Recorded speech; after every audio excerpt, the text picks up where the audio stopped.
प्रथम वर्ष राजनीति विज्ञान के विद्यार्थियों, आज मैं आपके द्वितीय प्रश्न पत्र प्रतिनिधि भारतीय विचारक के अंतर्गत बहुत ही महत्वपूर्ण प्राचीन भारतीय विचारक शुक्राचार्य या शुक्र के बारे में आपको बताने जा रही हूँ।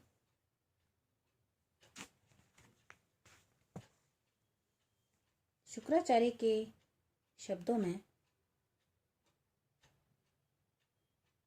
यदि हम कहें तो इस नीति सार का जो राजा दिन रात चिंतन करेगा वही राजभार को उठाने में समर्थ होगा। शुक्र नीति के समान दूसरी कोई नीति तीनों लोकों में नहीं है।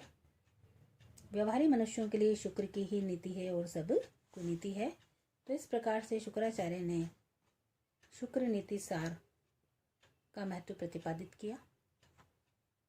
प्राचीन भारत के राजनीतिक चिंतन में जिन व्यक्तियों को बहुत अधिक सम्मानपूर्ण स्थान प्राप्त है उनमें एक नाम निश्चित रूप से शुक्राचार्य है, जिन्हें शुक्र के नाम से ख्याति प्राप्त है। अब यदि हम शुक्र नीति के रचना काल के बारे में देखें तो शुक्र नीति सार शुक्र का सर्वप्रसिद्ध ग्रंथ है। इसके रचना काल के संबंध में विद्वानों में गहरे मतभेद हैं। अपने विषय वस्तु और विवेचन की शैली के आधार पर शुक्र नीति कौटिल्य के अर्थशास्त्र के बाद की रचना प्रतीत होती है। राजेंद्र लाल मित्र तथा डॉक्टर घोषाल ने इसकी रचना 12वीं 16वीं शताब्दियों के मध्य मानी है। वस्तु स्थिति यह है कि इसका अधिकांश भाग 11वीं और 12वीं शताब्दियों में लिखा गया, किंतु इसमें कुछ अंश 14वीं शताब्दी तक भी जुड़ता चला गया। शुक्र नीति की विषय वस्तु को देखें तो शुक्र नीति में 4 अध्याय और 2200 श्लोक हैं।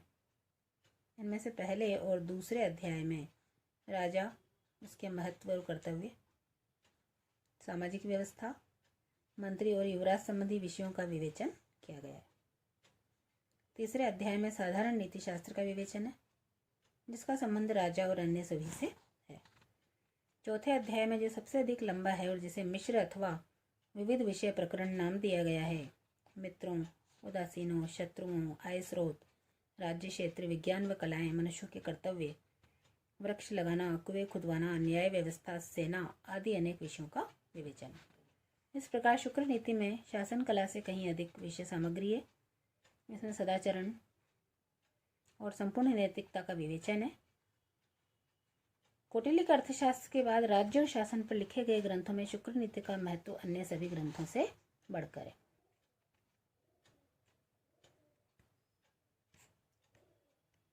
अब हम देखते हैं कि दंड नीति या नीति शास्त्र राजनीतिक विचारों का क्या महत्व है।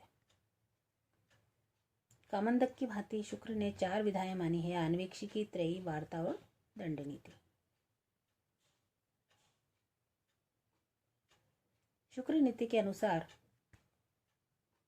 दुष्टों के दमन को दंड कहते हैं। इसी कारण राजा दंड रूप है और राजा की नीति दंड नीति है। शुक्र के अनुसार ज्ञान की अन्य शाखाएं जीवन के किसी विशेष पक्ष से संबंधित हैं, अतः उनकी उपयोगिता और महत्व सीमित है। शुक्र नीति के अनुसार ज्ञान की अन्य शाखाएं राजनीतिक ज्ञान के अधीन है। धर्म, अर्थ और काम का मूल आधार और मोक्ष को सुनिश्चित करने वाला तत्व दंड नीति या नीति शास्त्र को ही माना जा सकता है। राजा को अपने हित के उद्देश्य से ऐसी नीति का अवलंबन करना चाहिए जिससे सारा राष्ट्र बिना प्रेरणा के ही राज्य और राजा के हित में तत्पर हो जाए। धन्यवाद।